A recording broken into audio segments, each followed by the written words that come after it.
तो बच्चों देखो आज की क्लास में हमने कांस्टेंट रिलेशन के कुछ क्वेश्चन किए थे, लेकिन सारे कंप्लीट नहीं हो पाए थे। तो आज की क्लास में तो जो लास्ट क्वेश्चन पूछा था उसको बता रहा हूँ और कांस्टेंट रिलेशन के बाकी क्वेश्चन जो बचे हुए उसको कंप्लीट करते हैं, ठीक है? ताकि आज ही अपना कंप्लीट हो जाए।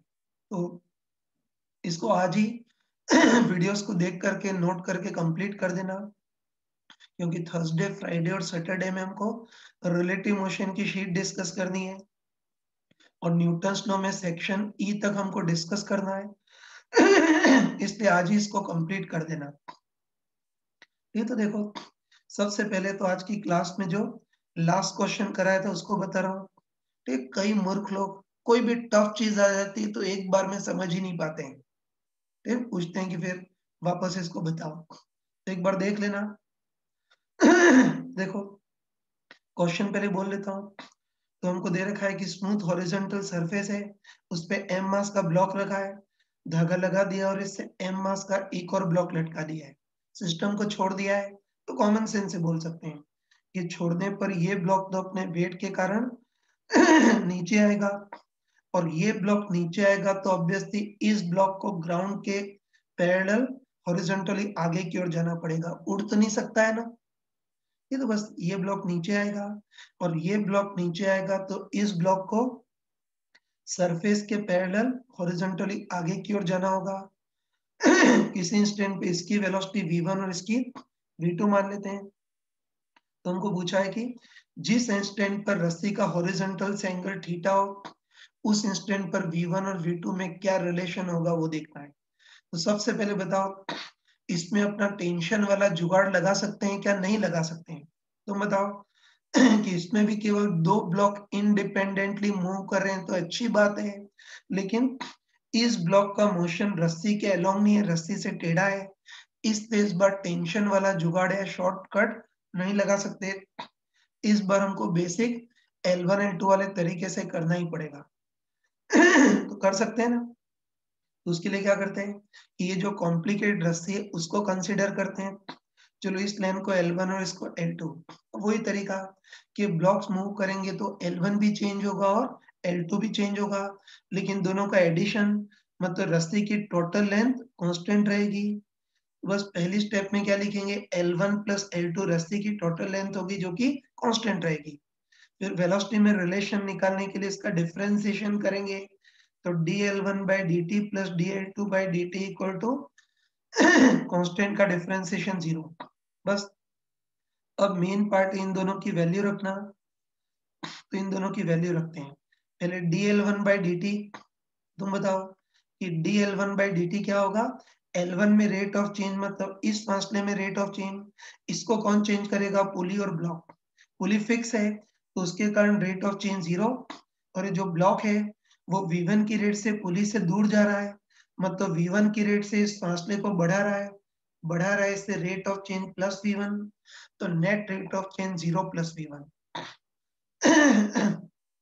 अब dl2 by dt देखना है, तो dl2 by dt क्या होगा, L2 में रेट ऑफ चेंज मतलब इस फासले में रेट ऑफ चेंज, इसको कौन चेंज करेगा, पुली चेंज करेगी और ब्लॉक। बताओ, पुली फिक्स है तो उसके कारण तो रेट ऑफ चेंज 0। और अब इस ब्लॉक की बात करते हैं। तुम बताओ कि ब्लॉक की वेलोसिटी v2 तो है, लेकिन ये वेलोसिटी रस्सी से टेढ़ी है, तो पूरी पूरी वेलोसिटी v2 फासले को चेंज नहीं करेगी। v2 का रस्सी के अलोंग जो कंपोनेंट है वही फासले को चेंज करेगा। तो इस बार v2 के कंपोनेंट करेंगे, तो v2 का एक कंपोनेंट तो रस्सी के अलोंग और एक परपेंडिकुलर। बताओ, वेलोसिटी v2 है और इसके साथ एंगल बन रहा है, इससे v2 का एक कंपोनेंट v2 cos थीटा और इसके साथ एंगल नहीं बन रहा है मतलब v2 sin थीटा। तो तुम देखते ही बताओ कि इनमें से कौन सा कंपोनेंट इस फासले को चेंज करेगा, v2 cos थीटा। तो हम डायरेक्ट बोल सकते हैं कि v2 cos थीटा कंपोनेंट रस्सी के अलोंग है, यही फासले को चेंज करेगा। बाकी v2 sin थीटा कंपोनेंट तो रस्सी के परपेंडिकुलर है, तो ये फासले को चेंज नहीं करेगा, रस्सी को घुमाने का काम करेगा, है ना। या एंगुलर वेलोसिटी क्रिएट करेगा, जिसको हम सर्कुलर मोशन और रोटेशन मोशन में पढ़ेंगे, है ना। बाकी इतना कॉमन सेंस से बोल सकते हैं कि जो v2 sin थीटा कंपोनेंट है वो रस्सी के परपेंडिकुलर है, ये फासले को चेंज नहीं करेगा ना। बस ये जो v2 cos थीटा कंपोनेंट है ये रस्सी के अलोंग है, यही फासले को चेंज करेगा। बस तुम देखते ही बताओ, है ना। तुम देखते ही बताओ ये v2 cos थीटा वाला कंपोनेंट ही फासले को चेंज करेगा ना। तो देखते बताओ कि v2 cos थीटा की रेट से ब्लॉक पुली के पास आ रहा है, मतलब v2 cos थीटा की रेट से इस फासले को घटाएगा इससे rate of change minus v2 cos theta, तो net 0 minus v2 cos theta. बस सॉल्व कर सकते हैं ना। dl1 by dt तो प्लस v1 और dl2 by dt minus v2 cos theta equal to 0। इसको उधर ट्रांसफर करेंगे तो क्या आ जाएगा हमारे पास, v1 equal to v2 cos theta. बस जिस इंस्टेंट पे एंगल थीटा है उस इंस्टेंट पर दोनों की वेलोसिटी में relation v1 equal to v2 cos theta ये आ गया। और अपने शीट में यहीं तक क्वेश्चन दे रखे हैं। तो ये तो हमने कर लिया, ये तो शायद क्लास में तुमने भी समझ लिया होगा, ठीक ना। अब सबसे खतरनाक चीज, ये तो इनकी वेलोसिटी v1 और v2 में रिलेशन आ गया। अब कई बार पूछता है कि एक्सेलरेशन में रिलेशन a1 और a2 में क्या रिलेशन होगा वो देखना है। जैसे इसकी वेलोसिटी v1 है तो एक्सेलरेशन a1 बोल लेते हैं, और इसकी वेलोसिटी v2 है तो एक्सेलरेशन a2 बोल लेते हैं। तो बस इनकी वेलोसिटी में ये रिलेशन है, तो इनके एक्सेलरेशन में क्या रिलेशन होगा वो देखना है। तो सबसे पहले तुम स्मार्टली बताओ, ये बताओ इस बार जैसा रिलेशन वेलोसिटी में वैसा ही रिलेशन क्या एक्सेलरेशन में होगा क्या, नहीं होगा। क्योंकि इस बार थीटा भी चेंज करेगा। तुम कॉमन सेंस से बताओ कि जैसे जैसे ब्लॉक आगे जाएगा वैसे वैसे थीटा बढ़ेगा ना। तुमको बताओ कि जब ब्लॉक दूर होगा तो थीटा कम होगा, यही ब्लॉक पास आ जाएगा तो थीटा ज्यादा हो जाएगा। तो हम क्लियरली बोल सकते हैं कि जैसे जैसे ब्लॉक पास आएगा वैसे वैसे थीटा बढ़ेगा। तो बताओ इस बार थीटा भी कांस्टेंट नहीं है, थीटा भी चेंज कर रहा है। और तुम बताओ कि इस बार थीटा भी चेंज कर रहा है, इसलिए इस बार जैसा रिलेशन वेलोसिटी में वैसा रिलेशन एक्सेलरेशन में नहीं होगा। तो बस हमको देखना है कि इस बार दोनों के एक्सेलरेशन में क्या रिलेशन होगा वो देखना है। तो हमको पता है कि वेलोसिटी का हमको पता है कि वेलोसिटी का टाइम के रिस्पेक्ट में एक बार और डिफरेंशिएशन करेंगे तो एक्सेलरेशन आ जाएगा।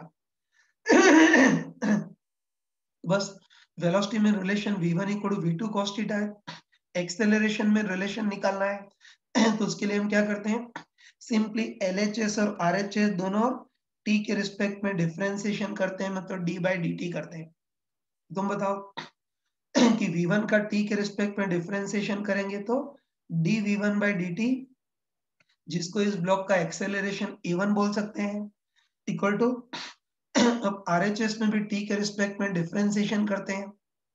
अब चक्कर ये है कि RHS में, है ना, RHS में v2 भी चेंज हो रहा है और एंगल थीटा भी चेंज हो रहा है ना। चक्कर ये है कि RHS में v2 भी चेंज हो रहा है और एंगल थीटा भी चेंज हो रहा है और दोनों मल्टीप्लाई की फॉर्म में है। तो इस बार डिफरेंशिएशन के लिए हमको प्रोडक्ट रूल लगाना होगा। ये ध्यान रखना कि v2 और थीटा दोनों वेरिएबल हैं और मल्टीप्लाई की फॉर्म में, तो डिफरेंशिएशन के लिए प्रोडक्ट रूल लगाना होगा।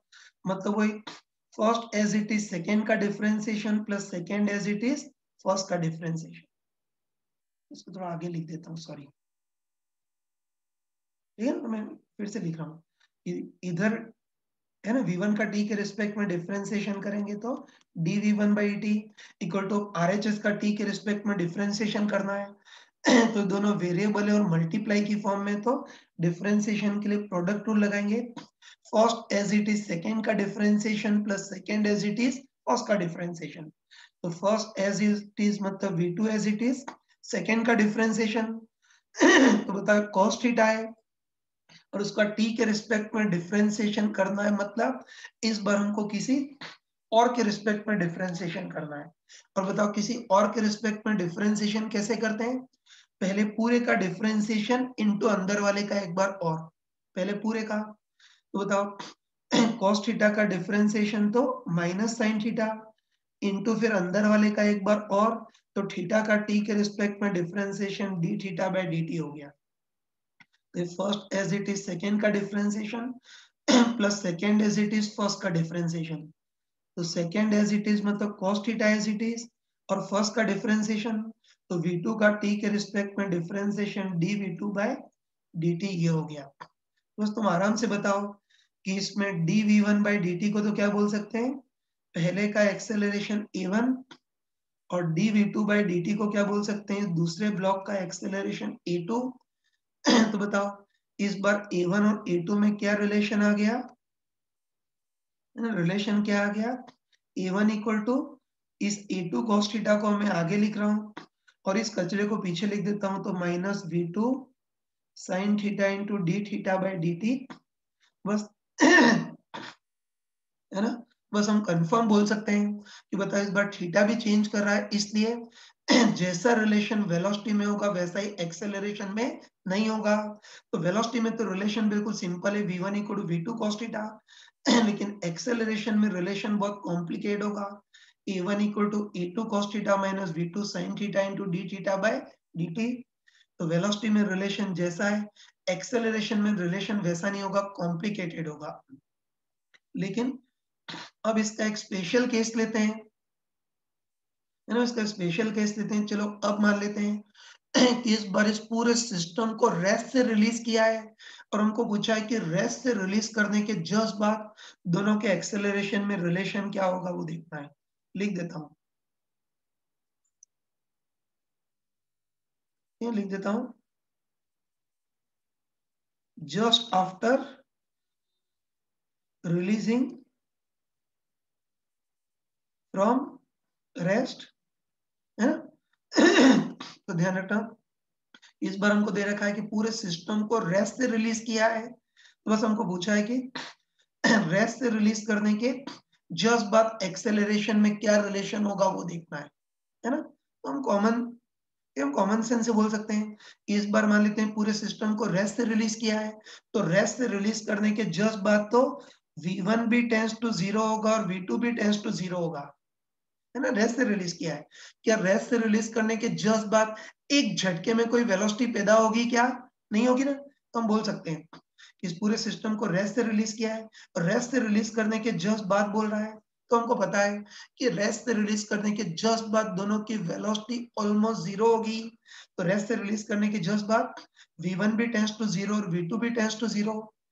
बस तुम बताओ कि रेस्ट से रिलीज करने के जस्ट बाद v2 टेंड्स टू 0 होगा और ये चीज 0 हो गई तो ये पूरी चीज 0 हो जाएगी। तो बताओ अब एक्सेलरेशन में रिलेशन क्या आ जाएगा, a1 equal to a2 cos theta, मतलब जैसा रिलेशन वेलोसिटी में था वैसा ही रिलेशन एक्सेलरेशन में आ गया, लेकिन ये कब वैलिड होगा, रेस्ट से रिलीज करने के जस्ट बाद वैलिड होगा। रेस्ट से रिलीज करने के कुछ टाइम के बाद तो v1 और v2 पे पैदा हो जाएंगे, फिर एक्सेलरेशन में रिलेशन कॉम्प्लिकेटेड होगा, लेकिन रेस्ट से रिलीज करने के जस्ट बाद v2 टेंड्स टू 0, तो ये टर्म खत्म हो जाएगी, a1 equal to a2 cos theta होगा। यही चीज मैंने क्लास में बताई थी, एक भी नया शब्द नहीं बोला है, लेकिन मूर्ख लोग क्लास के लास्ट में कंसंट्रेशन नहीं रखते हैं और फिर ये चीज वापस करने को बोलते हैं। ठीक है, तो ध्यान रखना कि क्लास में 100% अटेंशन होना चाहिए। तो ये हमने पूरा इसको कर लिया, ठीक है। अब ध्यान रखना तुम, है ना, अब ध्यान रखना कि अब अगर क्वेश्चन आ गए तो गधों टाइप से ये वाली सारी स्टेप लिखने का टाइम नहीं है ना, ध्यान रखना कि अब अगर इस टाइप के क्वेश्चन आ गए तो बेवकूफ टाइप से ये वाली पूरी स्टेप लिखने का टाइम नहीं है। अब तुम डायरेक्ट ध्यान रखना कि अगर कभी भी हमको पूछे कि रेस्ट से रिलीज करने के जस्ट बाद इनके एक्सेलरेशन में क्या रिलेशन होगा वो पूछे, ठीक है, तो तुरंत आना चाहिए कि रेस्ट से रिलीज करने के जस्ट बाद तो जैसा रिलेशन वेलोसिटी में वैसा ही एक्सेलरेशन में होगा। तो v1 equal to v2 cos theta, तो a1 equal to a2 cos theta direct बोल सकते हैं, लेकिन चमका कर बताया था कि ये चीज, है ना, ये रिलेशन रेस्ट से रिलीज करने के जस्ट बाद ही वैलिड होगा। कुछ टाइम के बाद तो ये सेकेंड वाली कॉम्प्लिकेट टर्म भी आ जाएगी, मतलब जब तक तुम a1 equal to a2 cos theta बोलोगे तब तक तो रिलेशन ही इनवैलिड हो जाएगा, तब तक तो इसकी वेलोसिटी पैदा हो जाएगी, है ना। तो ध्यान रखना कि हमको जो क्वेश्चन पूछता है नॉर्मली रेस्ट से रिलीज करने के जस्ट बाद ही पूछता है, क्योंकि कुछ टाइम के बाद तो क्वेश्चन बहुत लेंदी हो जाता है, ठीक है।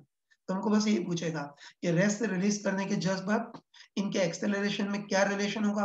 तो अब अगर क्वेश्चन आ गया तो 2 लाइन में करेंगे। एक तो बताओ, ये पहले तो हम L1 L2 वाले मेथड से वेलोसिटी में रिलेशन निकाल लेंगे, V1 = V2 cos थीटा, और हम आगे डायरेक्ट फीलिंग से समझ सकते हैं। इस बार रेस्ट से रिलीज करने के जस्ट बाद पूछा है, तो जैसा रिलेशन वेलोसिटी में होगा वैसा ही एक्सेलरेशन में होगा। तो आंखें बंद करके बोल सकते हैं कि रेस्ट से रिलीज करने के जस्ट बाद तो V1 = V2 cos थीटा, तो A1 = बिंदास A2 cos थीटा। तो हम इजीली कर सकते हैं। चलो अब आगे बढ़ रहा हूँ। तो यहाँ तक तो मैंने क्लास में करा दिया था। अब आगे बढ़ रहा हूँ।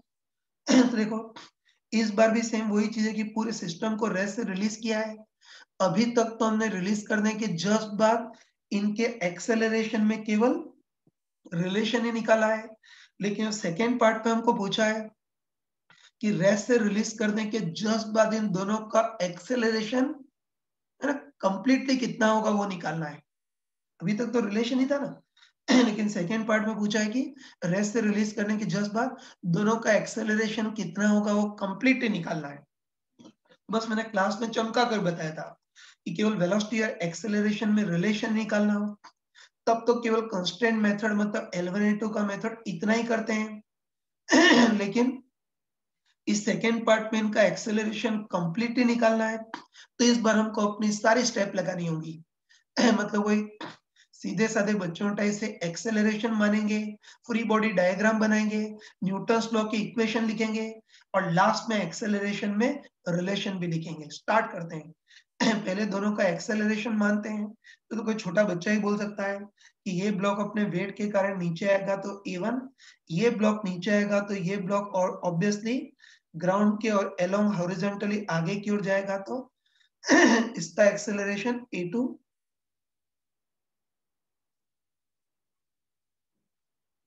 इसको नीचे लिख देता हूँ, सॉरी।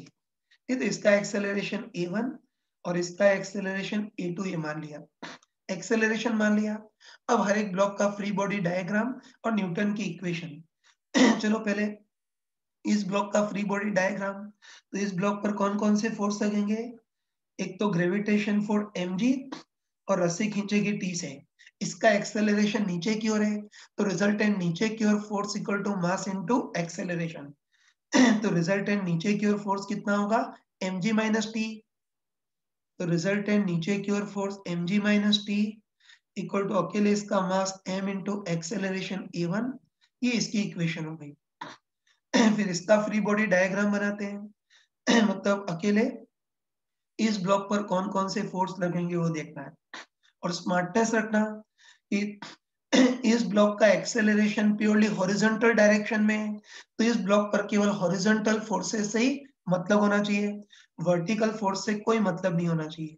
बताओ, इस ब्लॉक का अगर फ्री बॉडी डायग्राम बनाएंगे तो इस ब्लॉक पे एक तो इसका वेट या ग्रेविटेशन फोर्स mg लगेगा, लेकिन यूजलेस होगा क्योंकि mg तो y डायरेक्शन में, वर्टिकल डायरेक्शन में, तो ये तो जमीन को दबाने के काम में आएगा। बाकी हॉरिजॉन्टल डायरेक्शन में मूव कराने में इसका कोई कंट्रीब्यूशन नहीं होगा। और एक और फोर्स कौन सा लगेगा? रस्सी खींचेगी टेंशन टी से, है ना, हमको पता है कि स्मूथ पुली से एक रस्सी में सब जगह टेंशन सेम होगी, इधर टी है तो इधर भी टी होगी। बस इस पर मेनली फोर्स रस्सी खींचेगी टेंशन टी से। अब टी टेढ़ा है तो इसकी कंपोनेंट करेंगे, ये तो टी का एक कंपोनेंट हॉरिजॉन्टल भी आएगा और एक वर्टिकल भी आएगा। तो बताओ, टेंशन टी है और इसके साथ एंगल बन रहा है, इससे टी का एक कंपोनेंट टी cos थीटा और एक कंपोनेंट टी sin थीटा। बस इसका एक्सेलरेशन हॉरिजॉन्टल है, तो रिजल्टेंट आगे की ओर force equal to mass into acceleration. बताओ, इस पे रिजल्टेंट आगे की ओर फोर्स केवल टी cos थीटा है और कोई नहीं है ना, तो रिजल्टेंट आगे की ओर फोर्स केवल टी cos थीटा है equal to mass m into इसका एक्सेलरेशन A2। ये सेकेंड इक्वेशन हो गई। अब देखो, अब इसमें भी वही चक्कर है कि ढंग से देखो तो इसमें A1, A2 और T तीन वेरिएबल है, तो हमको तीन इक्वेशन चाहिए, जबकि हमारे पास केवल दो इक्वेशन है, तो हमको तीसरी एक और इक्वेशन चाहिए और हमको रटा हुआ है। है ना, पहले कई बार कर चुके हैं, हमको अच्छे पता है कि बताओ तीसरी इक्वेशन कहाँ से आएगी, इनके एक्सेलरेशन a1 और a2 में रिलेशन से आएगी, है ना, हमको पता है कि तीसरी इक्वेशन इनके एक्सेलरेशन a1 और a2 में रिलेशन से आएगी, और ये हम पहले देख चुके हैं, हमको पता है कि एक्चुअली तो a1 और a2 के बीच रिलेशन बहुत कॉम्प्लिकेटेड होगा, और हम देख चुके हैं एक्चुअली तो a1 और a2 में रिलेशन बहुत कॉम्प्लिकेटेड होगा, लेकिन इस बार हमको रेस से रिलीज करने के जस्ट बाद पूछा है, तो हमको पता है कि रेस से रिलीज करने के जस्ट बाद तो जैसा रिलेशन वेलोसिटी में वैसा ही एक्सेलरेशन में भी होगा, तो वेलोसिटी में relation v1 equal to v2 cos theta है, तो एक्सेलरेशन में relation a1 equal to a2 cos theta हो गया। बस हमको यही पूछा है ना, तो बस रेस से रिलीज करने के जस्ट बाद एक्सेलरेशन में भी relation a1 equal to a2 cos theta हो गया। बस आराम से बताओ कि ढंग से देखो तो इसमें a1 a2 और t तीन वेरिएबल है और तीन इक्वेशन है, सॉल्व कर सकते हो। और ध्यान रखना कि कहने को तीन इक्वेशन है, बाकी एक्चुअली तो दो इक्वेशन है ना, बताओ इसमें a1 equal to a2 cos theta है, तो उसको उधर ट्रांसफर करोगे तो a2 इक्वल टू कितना आ जाएगा, a1 बाय cos थीटा देगा, सही है ना। तो अब इफेक्टिवली दो इक्वेशन हो गई, दोनों को सॉल्व कर सकते हो, है ना। इधर t cos थीटा, इधर भी t cos थीटा लाना है, तो क्या करेंगे, ये जो इक्वेशन है, इस इक्वेशन में cos थीटा का मल्टीप्लाई करके दोनों को ऐड कर देना, तो t cos थीटा से t cos थीटा कैंसिल हो जाएगा, और इसको सॉल्व करोगे तो तुम्हारे पास a1 a2 इन दोनों की वैल्यू आ जाएगी। मैं डायरेक्ट बता रहा हूँ, कैलकुलेशन तुम खुद कर देना, तो सॉल्व करोगे तो तुम्हारे पास a2 तो आएगा, है ना, a2 तुम्हारे पास आएगा g cos थीटा अपन 1 प्लस cos स्क्वायर थीटा, और a1 आएगा a2 cos थीटा, तो इसमें और cos थीटा का मल्टीप्लाई करोगे तो g cos स्क्वायर थीटा अपन 1 प्लस cos स्क्वायर थीटा ये a1 a2 दोनों आ गए, वैल्यू रखोगे तो इससे t भी आ जाएगा, ठीक है ना, सॉल्व करोगे इससे t आ जाएगा, इस टाइप से सॉल्व करेंगे, ठीक। तो मैं लिख भी देता हूँ, ये तो क्वेश्चन में हमको पूछा है कि find the acceleration of each block just after releasing from arrest, ये लिख भी दिया है, ठीक है। तो इसमें तो एक्सेलरेशन में रिलेशन निकालना था, लेकिन इस सेकेंड पार्ट में हमको एक्सेलरेशन कंप्लीट ही पूछा था, तो अब मेरे ख्याल से इस टाइप के क्वेश्चन तुम कर सकते हो। हाँ बच्चों देखो, अभी स्ट्रिंग कांस्टेंट का एक क्वेश्चन किया था, इसका एक और क्वेश्चन करते हैं, ये तुमको ट्राई करना है। फिर पहले क्वेश्चन बोल देता हूँ, तो इसमें हमको दे रखा है कि m1 मास के दो आइडेंटिकल ब्लॉक हैं, ऐसे धागा लगा दिया है, बीच में कोई हल्की पुली लगा दी है, और इससे m2 मास का एक और ब्लॉक लटका दिया है, और पूरे सिस्टम को रिलीज कर दिया है। तो रिलीज करने पर ये कैसे भी मूव कर सकते हैं ना, तो हमको दे रखा है कि रिलीज करने पर ये दोनों ब्लॉक तो नीचे की ओर आ रहे हैं, और ये ब्लॉक नीचे आएंगे तो ऑब्वियसली इसको ऊपर जाना होगा, तो इन दोनों ब्लॉक की वेलोसिटी तो v1 नीचे की ओर दे रखी है, और इस ब्लॉक की वेलोसिटी v2 ऊपर की ओर दे रखी है। तो हमको पूछा है कि जिस इंस्टेंट पर ये दोनों एंगल थीटा थीटा हो, उस इंस्टेंट पर v1 और v2 में रिलेशन क्या होगा वो देखना है, और उसके बाद हमको देखना है कि इनके एक्सेलरेशन a1 और a2 में रिलेशन रेस्ट रिलीज करने के जस्ट बाद कितना होगा वो देखना है। ये तो 2 मिनट के लिए वीडियो पॉज करके इसको तुम खुद ट्राई करो। चलो, एक्सपेक्ट करता हूँ तुमने कर लिया होगा, एक बार इसका सॉल्यूशन भी बता देता हूँ। ये तो पूरा सिस्टम में छोड़ दिया है, तो हमको दे रखा है कि छोड़ने पे ये दोनों ब्लॉक तो नीचे की ओर आ रहे हैं, ये तो इसकी वेलोसिटी v1 तो सिमेट्रिकली इसकी वेलोसिटी भी v1 होगी, क्योंकि ये दोनों बिल्कुल आइडेंटिकल है, और ये दोनों ब्लॉक नीचे आएंगे तो ऑब्वियसली ये ब्लॉक ऊपर जाएगा, इसकी वेलोसिटी v2 मान लेते हैं। तो जिस इंस्टेंट पर ये एंगल्स थीटा है, उस इंस्टेंट पर पहले v1 v2 में क्या रिलेशन होगा वो देखना है। तो बताओ, इसमें तो शॉर्टकट या जुगाड़ से काम चलेगा ही नहीं, इसमें तो हमको बेसिक L1 L2 का मेथड ही लगाना होगा। चलो सबसे पहले जिसकी वेलोसिटी निकलती है उसकी पहले निकालते हैं। तुम बताओ कि ये ब्लॉक M2 और ये पुली, ये दोनों सीधे सीधे जुड़े हुए हैं, है ना? M2 और पुली सीधे सीधे जुड़े हुए हैं, इससे दोनों साथ साथ मूव करेंगे, तो इस ब्लॉक M2 की वेलोसिटी V2 ऊपर की ओर है, तो उससे जुड़ी हुई इस पुली की भी वेलोसिटी V2 ऊपर की ओर होगी। बस अब हमको V1 और V2 में रिलेशन निकालना है।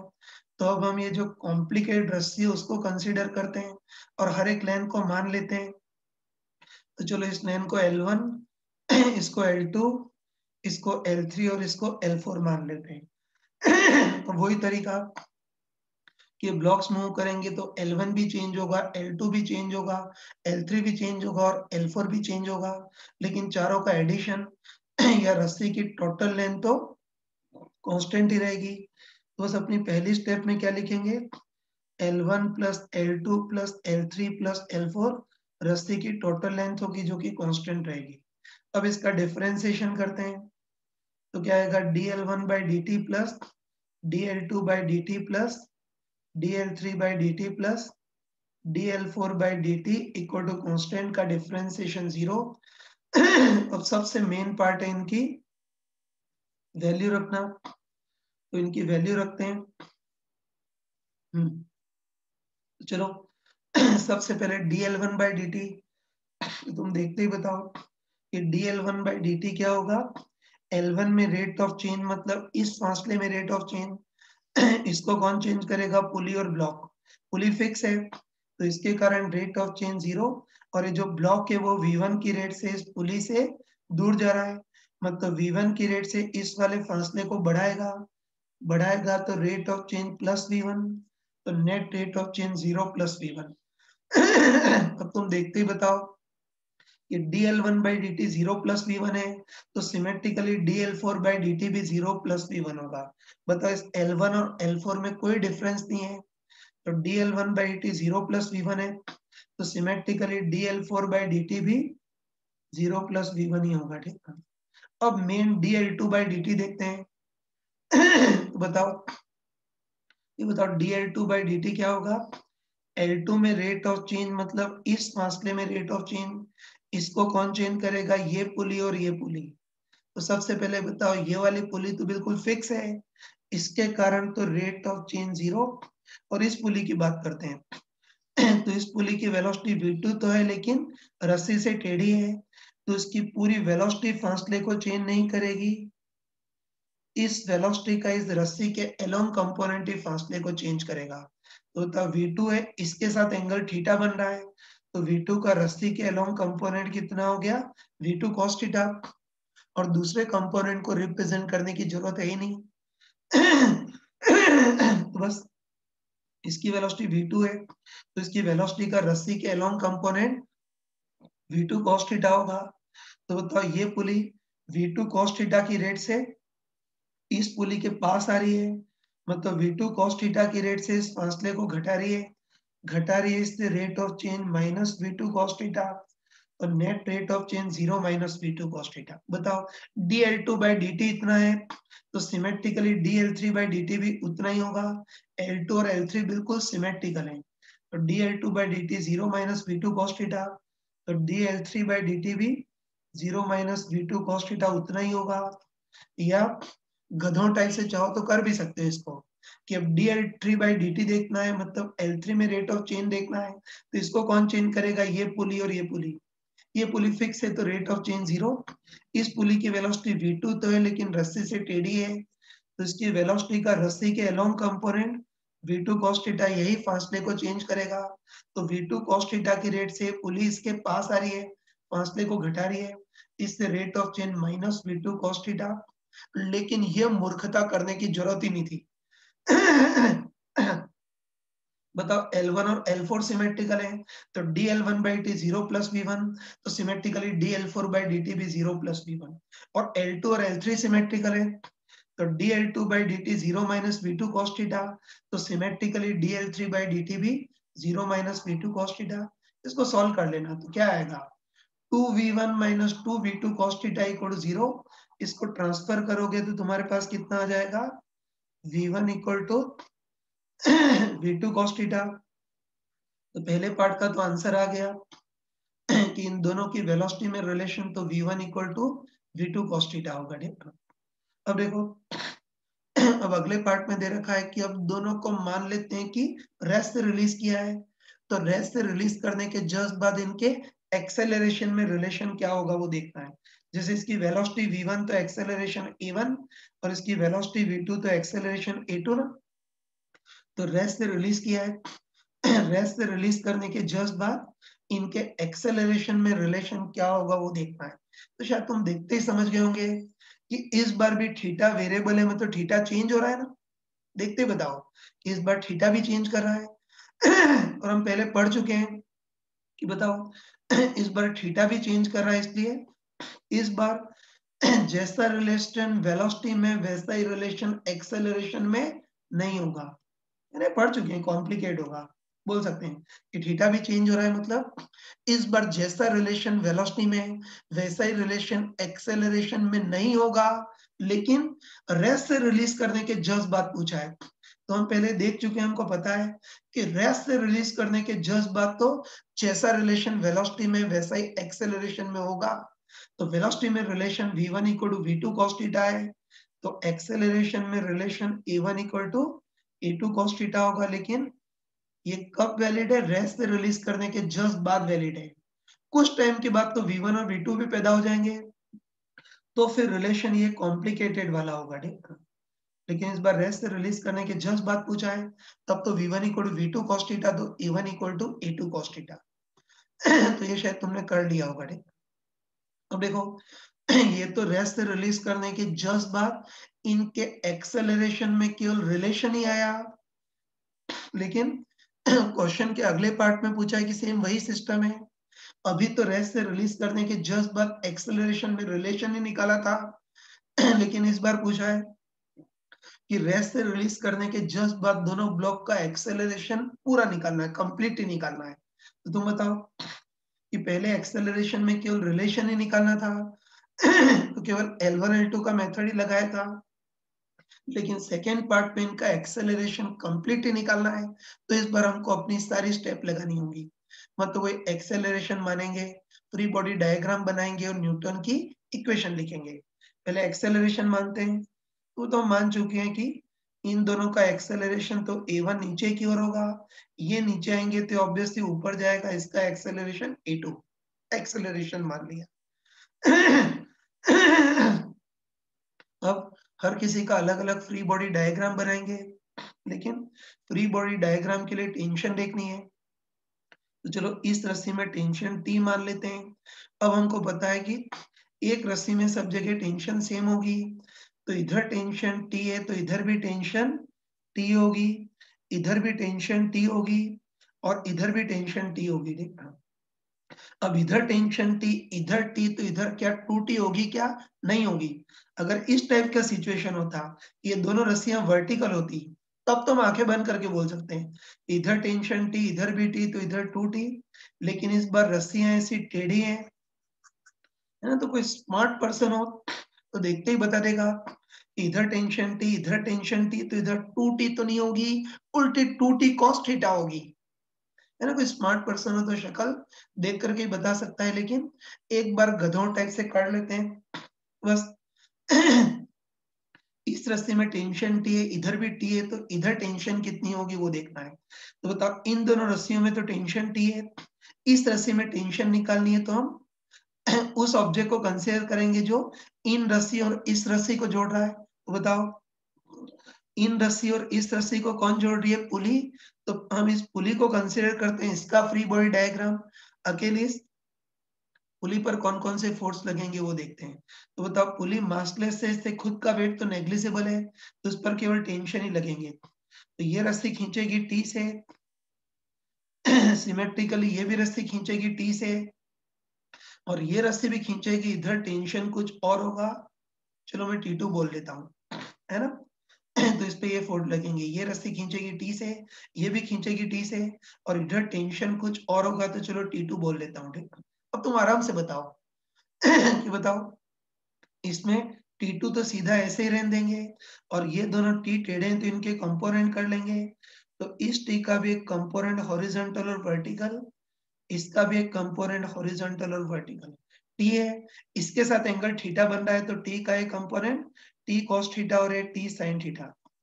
इधर भी टी है, इसके साथ एंगल बन रहा है तो टी का एक कंपोनेंट टी cos थीटा और एक टी sin थीटा। अब देखो ना, देखो तुम बताओ, इसमें भी हम पुली को बहुत हल्का मतलब मासलेस मान रहे हैं ना। और न्यूटन्स लॉ में मैंने तुमको चमका करके बताया था कि अगर कभी भी कोई ऑब्जेक्ट ऑलमोस्ट मासलेस हो तब तो रुका है तब भी फोर्स बैलेंस कर सकते हैं और मूव कर रहा है तब भी फोर्स बैलेंस कर सकते हैं। तो बताओ, ये पुली बहुत हल्की है मतलब मासलेस है, तो भले ही पुली मूव कर रही है लेकिन फिर भी हम फोर्सेस को बैलेंस कर सकते हैं। अगर कोई बेवकूफ भूल गया हो तो कर भी सकते हो इसको। मैंने न्यूटन्स लॉ में बताया था कि इसका एक्सेलरेशन a2 है तो पुली का भी एक्सेलरेशन a2 होगा। तो न्यूटन्स लॉ के अकॉर्डिंग पुली पर resultant force equal to mass into acceleration. तो पुली का एक्सेलरेशन तो होगा a2, लेकिन पुली मासलेस है मतलब मास टेंस टू जीरो होगा, और मास टेंस टू जीरो होगा तो मास इनटू एक्सेलरेशन का मल्टीप्लाई भी टेंस टू जीरो होगा, मतलब रिजल्टेंट फोर्स भी टेंस टू जीरो होगा। और resultant force tends to zero होगा मतलब हम बिंदास फोर्सेस को बैलेंस कर सकते हैं। लेकिन ये मूर्खता मैंने पहले बताई थी, है ना। ये फालतू वाली चीज मैंने न्यूटन्स लॉ में पहले इस संडे को जो रिकॉर्डेड वीडियो बताए थे, इस संडे को जो रिकॉर्डेड वीडियो भेजे थे उसमें चीज बताई थी। अब ये बेवकूफी नहीं करेंगे। अब कसम खा लेना कि अगर कोई भी ऑब्जेक्ट मासलेस हो तब तो रुका है तब भी फोर्स बैलेंस कर सकते हैं, और मूव कर रहा है तब भी बैलेंस कर सकते हैं। तो बस पुली मासलेस है तो भले ही मूव करिए लेकिन फिर भी बिंदास फोर्सेस को बैलेंस कर सकते हैं। आगे पीछे वाले फोर्स तो बैलेंस करने की जरूरत ही नहीं है। आगे की ओर भी टी साइन थीटा और पीछे की ओर भी टी साइन थीटा, ये तो वैसे ही कैंसिल हो गए। तो बस हमको केवल ऊपर नीचे वाले फोर्स बैलेंस करने हैं। तो ऊपर की ओर T cos theta plus T cos theta मतलब 2t cos theta equal to नीचे की ओर t2। तो पुली पे ऊपर नीचे फोर्स बैलेंस करेंगे, यानी इस पुली पर ऊपर नीचे फोर्स बैलेंस करेंगे तो नीचे की ओर t2 इक्वल टू ऊपर की ओर 2t cos थीटा, है ना। तो बस ध्यान रखना, आगे शक्ल पहचान लेना। तो ध्यान रखना, अगर रस्सियां वर्टिकल होती तब तो टेंशन टी टी का इधर 2t होता, लेकिन रस्सियां टेढ़ी हैं तो इधर टेंशन टी इधर टेंशन टी, तो इधर टेंशन 2t नहीं होगी, उसकी जगह 2t cos थीटा होगी। तो सब जगह टेंशन आ गई कि इस रस्सी में तो थ्रू आउट टेंशन टी और इस रस्सी में टेंशन 2t cos थीटा होगी। तो बस अब सबका अलग अलग फ्री बॉडी डायग्राम बनाते हो न्यूटन्स लॉ की इक्वेशन। पहले इसका फ्री बॉडी, ये तो इसका बना है इसका बना है, बात वही है, इसका बना देते हैं। तो बताओ इस ब्लॉक पर कौन कौन से फोर्स लग रहे हैं। एक तो ग्रेविटेशन फोर्स mg और रस्सी खींचेगी t से, इसका एक्सेलरेशन नीचे की ओर है तो रिजल्टेंट नीचे की ओर force equal to mass into acceleration. तो बताओ रिजल्टेंट नीचे की ओर फोर्स कितना है, mg minus T equal to अकेले इसका मास m1 इंटू एक्सेलरेशन a1। ये इसकी इक्वेशन हो गई। अब इसका फ्री बॉडी डायग्राम बनाते हैं। इस ब्लॉक पर कौन कौन से फोर्स लगेंगे वो देखते हैं। इसकी इक्वेशन तो लिखने की जरूरत नहीं ना, जो इक्वेशन इस ब्लॉक की आई वो इसकी आई। एक इक्वेशन को दो दो बार लिखने से क्या मतलब, इसको पकड़ते हैं। इसका फ्री बॉडी डायग्राम, इस ब्लॉक पर कौन कौन से फोर्स लगेंगे वो देखते हैं। तो इस ब्लॉक पे इसका वेट या ग्रेविटेशन फॉर m2g, और ये रस्सी खींचेगी T2 से, जहां T2 कितना है 2t cos थीटा। इसका एक्सेलरेशन ऊपर की ओर है तो रिजल्टेंट ऊपर की ओर force equal to mass into acceleration. तो बताओ इस पर रिजल्टेंट ऊपर की ओर फोर्स कितना होगा, T2 minus m2g equal to अकेले इसका मास m2 इंटू एक्सेलरेशन a2। ये इसकी इक्वेशन हो गई। और उसमें T2 की वैल्यू क्या रख सकते हैं, 2t cos थीटा, है ना। बस इसमें बताओ T2 की वैल्यू हम क्या रख सकते हैं, 2t cos थीटा रख सकते हैं। तो सेकेंड इक्वेशन ये आ गई। और थर्ड इक्वेशन कहां से आएगी, a1 और a2 में रिलेशन से, तो वो हम पहले कर चुके हैं। तो हमको पता है कि एक्चुअली तो a1 a2 में रिलेशन बहुत कॉम्प्लिकेटेड होगा, लेकिन रेस्ट रिलीज करने के जस्ट बाद जैसा रिलेशन वेलोसिटी में वैसा ही एक्सेलरेशन में। वेलोसिटी में relation v1 equal to v2 cos theta, तो एक्सेलरेशन में relation a1 equal to A2 cos theta है थर्ड इक्वेशन। बस बताओ A1, A2 और T तीन वेरिएबल है और तीन इक्वेशन है, इसको सॉल्व कर लेना, ठीक है ना। वही कहने को तीन है, एक्चुअली तो दो ही है। यहाँ A1 की जगह क्या रख देंगे, A2 cos थीटा, बस t को हटाना है। तो इस इक्वेशन में 2 cos थीटा का मल्टीप्लाई करके ऐड कर देना। तो इसको सॉल्व करोगे तुम्हारे पास A1 की वैल्यू, A2 की वैल्यू और t की वैल्यू आ जाएगी। ये मैं तुम पे छोड़ रहा हूँ, ठीक है ना। स्पून फीडिंग की आदत मत डालो। सारे क्वेश्चन में मैंने कैलकुलेट किया है, इसमें भी कैलकुलेट किया है, इसमें तुम खुद कर लेना। सॉरी मैं एक बात बताना भूल गया कि इसमें हमको दे रखा था यार कि दोनों का मास सेम है, मतलब M1 का मास भी m ही है और M2 का मास भी m ही है। तो इस क्वेश्चन में M1 का मास भी m ही लेना और M2 का मास भी m ही लेना है, ठीक। वो समझ जाना, क्वेश्चन में हमको गिवन होगा, है ना। क्वेश्चन में हमको गिवन है, मैं लिखना भूल गया, लेकिन क्वेश्चन में इस बार गिवन है कि M1 M2 दोनों बराबर है जिसकी वैल्यू m है। ये क्वेश्चन में गिवन होगा, हो जाएगा ना। तो इसको कर सकते हैं। अब बच्चों देखो अभी तक हमने क्वेश्चन किए ना, लेकिन ध्यान रखना कि अभी तक तो जितने भी क्वेश्चन थे उसमें वेलोसिटी या एक्सेलरेशन में रिलेशन धागे या स्ट्रिंग से जुड़े होने के कारण होता था, है ना। ध्यान रखना कि अभी तक तो वेलोसिटी या एक्सेलरेशन में रिलेशन धागे या स्ट्रिंग से जुड़े होने के कारण था, इसलिए अभी तक तो जो क्वेश्चन थे उसको स्ट्रिंग कांस्टेंट बोलते थे। लेकिन अब कई बार ऐसे केस आते हैं जिसमें वेलोसिटी में रिलेशन स्ट्रिंग से जुड़े होने के कारण नहीं होता।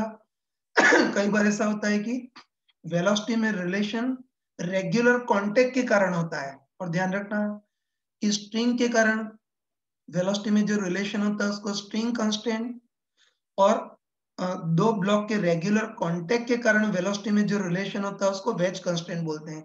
इस टॉपिक के नाम पे मत जाना, समझ जाना कि इसमें हम रस्सी के कारण नहीं, दो ब्लॉक के रेगुलर कांटेक्ट के कारण वेलोसिटी में रिलेशन, इसको देखेंगे, ठीक है। तो देखो पहले इसका कंसेप्ट देख लेते हैं। तो इसका कंसेप्ट समझने के लिए बहुत कॉमन सा क्वेश्चन ले रहा हूं, सॉरी इसके कंसेप्ट को समझने के लिए एक बहुत ऑर्डिनरी टाइप का केस दे रहा हूं, बिल्कुल कॉमन सेंस से आंसर देना, ठीक है। देखो इस बार हमको दे रखा है कि दो रिजिड ब्लॉक हैं, है ना। तो हमको दे रखा है कि दो रिजिड ब्लॉक हैं और दोनों एक दूसरे के रेगुलर कांटेक्ट में है, ठीक है। अब इतना तुम समझते हो कि ये दोनों की कांटेक्ट सरफेस होगी, और कांटेक्ट सरफेस पर जो परपेंडिकुलर डालते हैं उसको हम क्या बोलते हैं, नॉर्मल, है। इतना तो पता होगा ना, ये कांटेक्ट सरफेस है और कांटेक्ट सरफेस पर जो परपेंडिकुलर डालते हैं उसको क्या बोलते हैं, नॉर्मल।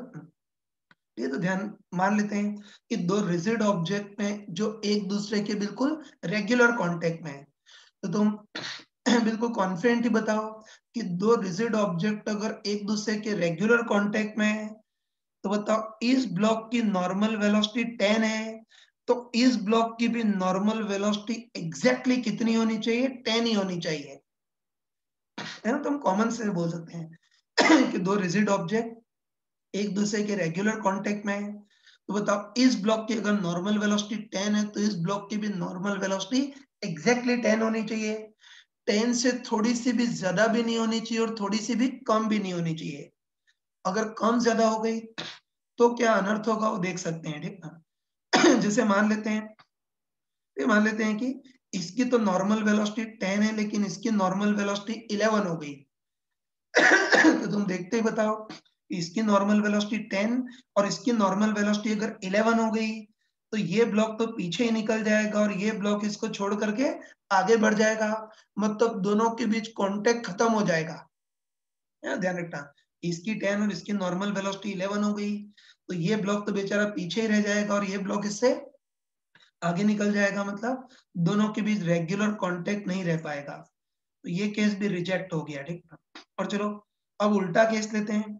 अब मान लेते हैं कि इस ब्लॉक की तो नॉर्मल वेलोसिटी 10 ही है लेकिन इस ब्लॉक की नॉर्मल वेलोसिटी 9 हो गई। तो हम कॉमन सेंस से बताओ कि इस ब्लॉक की नॉर्मल वेलोसिटी 10 है और इसकी 9 हो गई ना, तो बताओ अब इस ब्लॉक की वेलोसिटी कम है और इस ब्लॉक की वेलोसिटी ज्यादा है, तो क्या होगा, ये वाला जो ब्लॉक है वो इस वाले ब्लॉक में धंस जाएगा, है ना। सोच के बताओ इसकी वेलोसिटी कम है और इसकी वेलोसिटी कंटिन्यूसली ज्यादा ही है, तो बताओ इसकी वेलोसिटी कम और इसकी वेलोसिटी ज्यादा है तो क्या होगा, अब ये वाला ब्लॉक इस वाले ब्लॉक में धंस जाएगा, जैसे गाड़ियां भिड़ती है ना ऐसे, तो ये ध्यान रखना कि इसकी नॉर्मल वेलोसिटी 10 हो और इसकी नॉर्मल वेलोसिटी 9 हो, तो ये तो भैंस की तरह धीरे धीरे जाने का ट्राई करेगा और ये तेजी से जाने का ट्राई करेगा, तो अब ये वाला जो ब्लॉक है उसमें धंस जाएगा।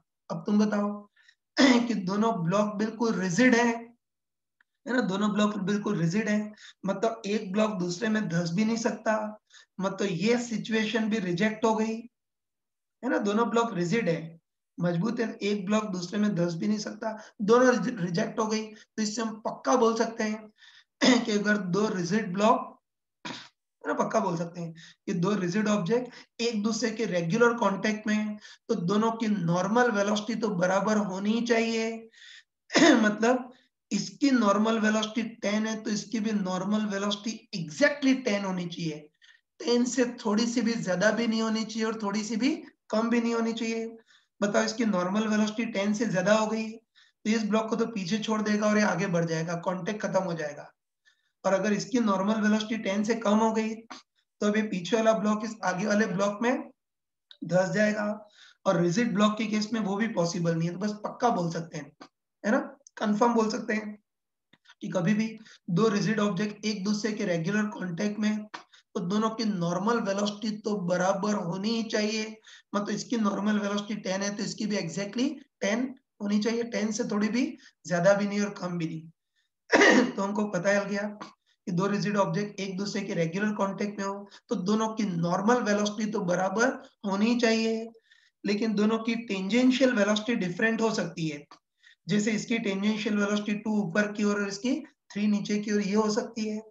बताओ, ये बताओ, अगर इनकी टेंजेंशियल वेलोसिटी डिफरेंट हुई तो एक के रिस्पेक्ट में दूसरा स्लाइड करेगा, तो बताओ एक के रिस्पेक्ट में दूसरा ब्लॉक स्लाइड तो हो सकता है बस धंस नहीं सकता है ना, हम कंफर्म बोल सकते हैं, है ना, हम कंफर्म बोल सकते हैं कि अगर कभी भी दो रिजिड ऑब्जेक्ट एक दूसरे के रेगुलर कांटेक्ट में हो तो इन दोनों की नॉर्मल वेलोसिटी तो बराबर होनी ही चाहिए, बाकी टेंजेंशियल वेलोसिटी अलग अलग हो सकती है, टेंजेंशियल वेलोसिटी अलग अलग हुई तो एक के रिस्पेक्ट में दूसरा ब्लॉक स्लाइड करेगा तो स्लाइड तो कर सकता है ना, बस हम फाइनल कंक्लूजन बोल सकते हैं, हम पक्का बोल सकते हैं कि कभी भी दो रिजिड ऑब्जेक्ट एक दूसरे के रेगुलर कांटेक्ट में हो तो दोनों की रिजल्टेंट वेलोसिटी तो बराबर होनी जरूरी नहीं है, लेकिन दोनों की नॉर्मल वेलोसिटी बिल्कुल बराबर होनी चाहिए, बाकी टेंजेंशियल वेलोसिटी डिफरेंट हो सकती है, तो यह मैंने लिख दिया है कि two rigid objects are in regular contact then their normal velocities, या एक्सेलरेशन भी लिख सकते हैं कि देयर नॉर्मल वेलोसिटीज या normal acceleration must be same, but however their tangential velocity may be different, tangential velocity different हुई तो एक के रिस्पेक्ट में दूसरा स्लाइड कर सकता है, तो स्लाइड करने में कोई चक्कर नहीं है, तो ये हमने कंसेप्ट पढ़ लिया। अब इसके क्वेश्चन कर सकते हैं, ठीक है, सही है ना। तो चलो इसका एक बहुत कॉमन क्वेश्चन ले रहा हूं जो नॉर्मली बुक्स में दिया होता है, ध्यान से देखना, ठीक है ना। देखो इस बार हमको दे रखा है कि जमीन की स्मूथ सरफेस है, उसके ऊपर थीटा एंगल वाला कोई ऐसा ट्रायंगुलर ब्लॉक रखा हुआ है, प्रिज्म के टाइप से, ठीक ना, तो इसके ऊपर थीटा एंगल वाला कोई ट्रायंगुलर ब्लॉक रखा हुआ है। और ऐसे ट्रायंगुलर या जो टेढ़े मेढ़े ब्लॉक होते हैं उसको क्या बोलते हैं, वेज, वही जमीन की स्मूथ सरफेस है और उसके ऊपर थीटा एंगल वाला कोई ऐसा ट्रायंगुलर ब्लॉक रखा हुआ है, ठीक ना, और उसके ऊपर एक और ब्लॉक रख देते हैं, सॉरी कुछ डिस्टर्बेंस था, फिर से बोल रहा हूँ, ये तो वेज कंस्ट्रेंट का ही क्वेश्चन लेते हैं। तो हमको दे रखा है जमीन की स्मूथ सरफेस है और उसके ऊपर थीटा एंगल का कोई ट्रायंगुलर ब्लॉक रखा है जिसको वेज बोलेंगे, ठीक ना, जो मूव करने के लिए फ्री है, ठीक ना, और इसी के ऊपर उतने ही मास का, है ना, इसके ऊपर उतने ही मास का एक और भारी ब्लॉक रख दिया है। और हमको दे रखा है कि जो ऊपर वाला ब्लॉक है उसके दोनों और हॉरिजॉन्टल दीवारें बना देते हैं, है ना, वही ऊपर वाला ब्लॉक है उसके दोनों साइड, ठीक, दोनों साइड इसको हॉरिजॉन्टल दीवारों से रिस्ट्रिक्ट कर देते हैं ताकि ये ब्लॉक आगे पीछे मूव नहीं कर पाए, बिल्कुल वर्टिकली नीचे ही मूव करे, ठीक है। तो ये एक ब्लॉक के ऊपर दूसरा ब्लॉक और इस ब्लॉक के दोनों ओर ऐसी वर्टिकल दीवारें लगा दी हैं ताकि आगे पीछे मूव ना कर पाए। और चलो अब इस पूरे सिस्टम को रिलीज कर दिया है, सॉरी बताना भूल गया, ये सारी सरफेस बिल्कुल स्मूथ है और अब पूरे सिस्टम को रिलीज कर दिया है। ये तो हम कॉमन सेंस से बोल सकते हैं कि बताओ रिलीज करेंगे तो ये ब्लॉक तो अपने वेट के कारण नीचे आएगा, आगे पीछे बेचारा जा ही नहीं सकता ना। तो रिलीज करेंगे तो ये ब्लॉक अपने वेट के कारण नीचे आएगा और ये नीचे आएगा तो इस वेज को किधर भागना पड़ेगा, आगे की ओर। तो चलो किसी इंस्टेंट पे इसका एक्सेलरेशन ए और इसका बी है, तो सबसे पहले हमको देखना है कि इनके एक्सेलरेशन ए और बी में रिलेशन क्या होगा, और सेकेंड पार्ट में इनके एक्सेलरेशन ए और बी को कंप्लीटली निकालना है। स्टार्ट करते हैं, ठीक है। तो सिस्टम को छोड़ दिया है, तो ये ब्लॉक तो अपने वेट के कारण नीचे आएगा, ये नीचे आएगा तो इस गाड़ी को आगे की ओर भागना पड़ेगा ना। तो इसका एक्सेलरेशन ए और इसका बी मान लेते हैं। तो पहले पार्ट में उनको पूछा है कि इन दोनों के एक्सेलरेशन ए और बी के बीच रिलेशन क्या होगा वो देखना है। तो बस तुम आराम से बताओ सॉरी, तुम आराम से बताओ कि इस बार भी ये दोनों रिजिड ऑब्जेक्ट हैं, है ना।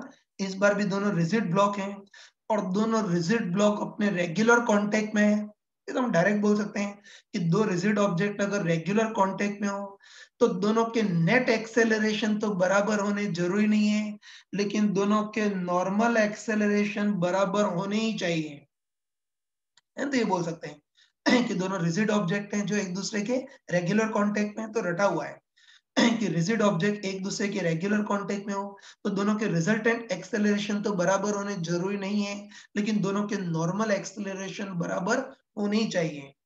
बस याद रखना ठीक, याद रखना कि ऐसे केस में एक्सेलरेशन में रिलेशन निकालने का सिस्टमेटिक तरीका होता है। तो हम क्या करते हैं कि सबसे पहले नॉर्मल बनाते हैं, फिर चित्र सुंदर बने उसके लिए दोनों के एक्सेलरेशन को नॉर्मल पे ही रिप्रेजेंट करते हैं, फिर एक्सेलरेशन के कंपोनेंट करेंगे और रेगुलर कांटेक्ट के लिए कौन से कंपोनेंट बराबर होने चाहिए, नॉर्मल एक्सेलरेशन बराबर होने चाहिए। तो चलो सबसे पहले नॉर्मल बनाते हैं।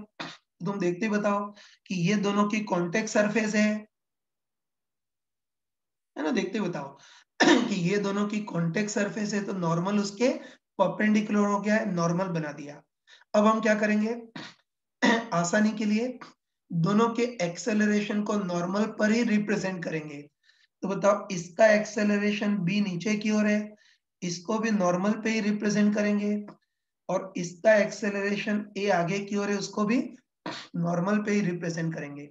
फिर हम क्या करेंगे कि इनके एक्सेलरेशन के कंपोनेंट कर देंगे और रेगुलर कांटेक्ट के लिए नॉर्मल एक्सेलरेशन बराबर होने चाहिए। तो चलो पहले इसकी एक्सेलरेशन के कंपोनेंट करते हैं। तो इसका एक्सेलरेशन का एक कंपोनेंट तो नॉर्मल डायरेक्शन में और एक कंपोनेंट कांटेक्ट सरफेस के पैरेलल मतलब टेंजेंशियल डायरेक्शन में, इसके भी कंपोनेंट करते हैं। तो इसके भी एक्सेलरेशन का एक कंपोनेंट नॉर्मल डायरेक्शन में और एक टेंजेंशियल डायरेक्शन में, सही ना। चलो पहले इसके कंपोनेंट करते हैं।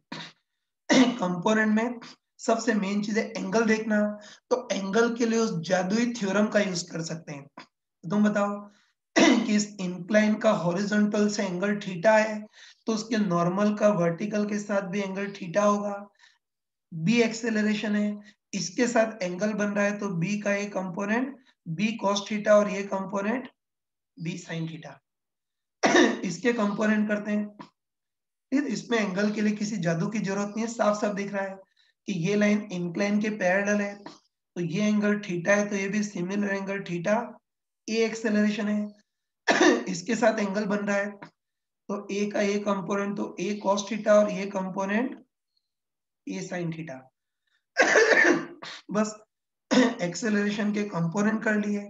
तो तुम आराम से बताओ कि रेगुलर कांटेक्ट के लिए कौन से एक्सेलरेशन बराबर होने चाहिए, नॉर्मल एक्सेलरेशन बराबर होने चाहिए ना। तो हम बोल सकते हैं कि रेगुलर कांटेक्ट के लिए नेट एक्सेलरेशन तो बराबर होने जरूरी नहीं है, लेकिन रेगुलर कांटेक्ट के लिए नॉर्मल एक्सेलरेशन बराबर होने चाहिए। तो बताओ इसका नॉर्मल एक्सेलरेशन कितना है, बी कॉस थीटा, और इसका नॉर्मल एक्सेलरेशन ए साइन थीटा, दोनों एग्जैक्टली बराबर होने चाहिए। नहीं होंगे तो क्या होगा वो भी देख चुके हैं। इसका नॉर्मल एक्सेलरेशन ज्यादा हो गया तो ये ब्लॉक आगे निकल जाएगा, कॉन्टेक्ट ही खत्म हो जाएगा। और इसका नॉर्मल एक्सटेंस ज्यादा हो गया तो ये ब्लॉक इसमें धस जाएगा। दोनों चीजें है ना, दोनों चीजें पॉसिबल नहीं है क्योंकि रिजिड ऑब्जेक्ट है। तो बस बोल सकते हैं कि रिजिड ऑब्जेक्ट रेगुलर कॉन्टेक्ट में तो दोनों के नेट एक्सेलरेशन तो बराबर होने जरूरी नहीं है लेकिन नॉर्मल एक्सेलरेशन बराबर होने ही चाहिए। तो इसका normal acceleration b cos theta और इसका normal acceleration a sin theta दोनों एग्जैक्टली बराबर होने चाहिए। इस cos थीटा को इधर ट्रांसफर करोगे तो b equal to a into sine theta upon cos theta, और sine theta upon cos theta को tan थीटा बोल सकते हैं। तो b equal to a tan theta ये आ गया, ठीक, जहाँ थीटा ये वाला एंगल तो देखो ये चीज अपने बार बार पूछी जाती है, तो थोड़ी सी फास्ट कैलकुलेशन के लिए इसका रिजल्ट भी याद रख सकते हो। तो अच्छे ध्यान रखना कि कभी भी ऐसी सिचुएशन बने तो ऐसे केस में ऊपर वाले का एक्सेलरेशन नीचे वाले का tan थीटा टाइम्स होगा, मतलब b equal to a tan theta होगा। और ध्यान रखना ये एक्सेलरेशन में रिलेशन निकाल लिया, वेलोसिटी में निकालेंगे तब भी वही आएगा। वेलोसिटी में रिलेशन निकालना है तो a की जगह इसकी वेलोसिटी v1 मान लो और b की जगह इसकी वेलोसिटी v2 मान लो। तो ये नॉर्मल वेलोसिटी बराबर करेंगे तो v2 cos theta equal to v1 sin theta. तो वेलोसिटी में भी रिलेशन वही आएगा, v2 equal to v1 tan theta ये आएगा।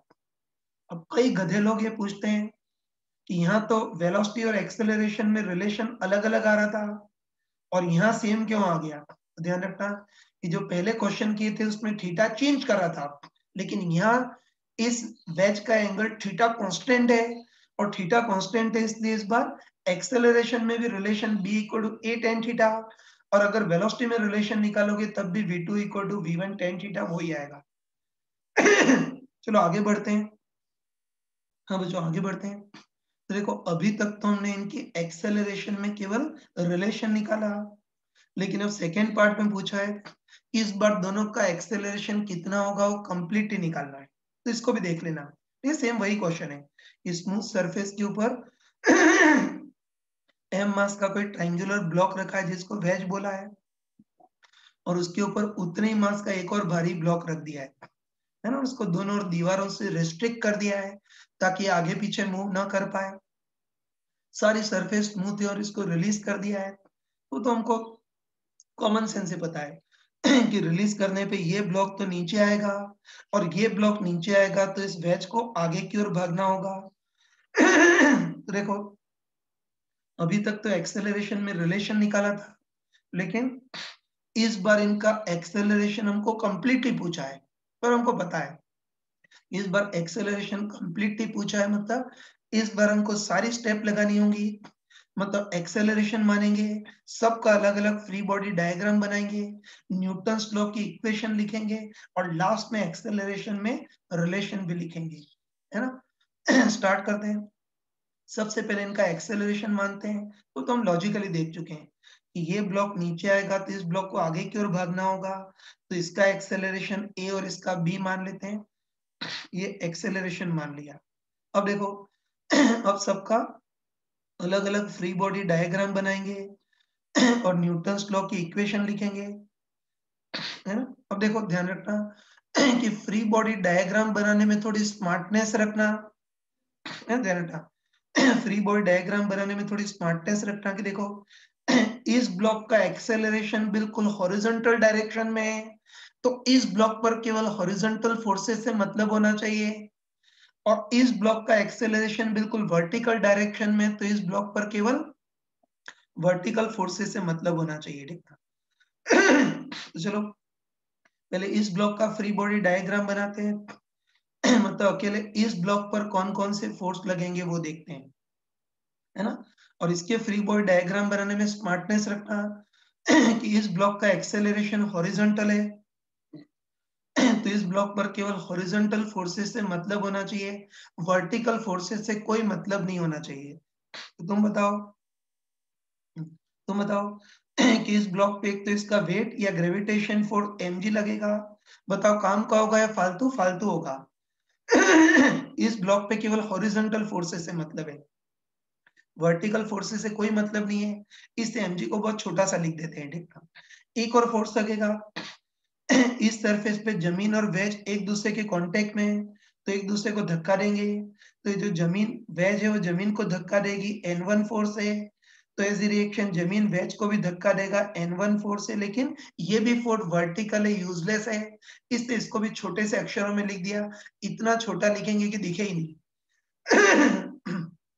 तो mg और नॉर्मल रिएक्शन ये दोनों तो वर्टिकल है ना, तो इनका तो कोई यूज नहीं है, नॉनसेंस है, ठीक है। बाकी एक और फोर्स लगेगा, बताओ।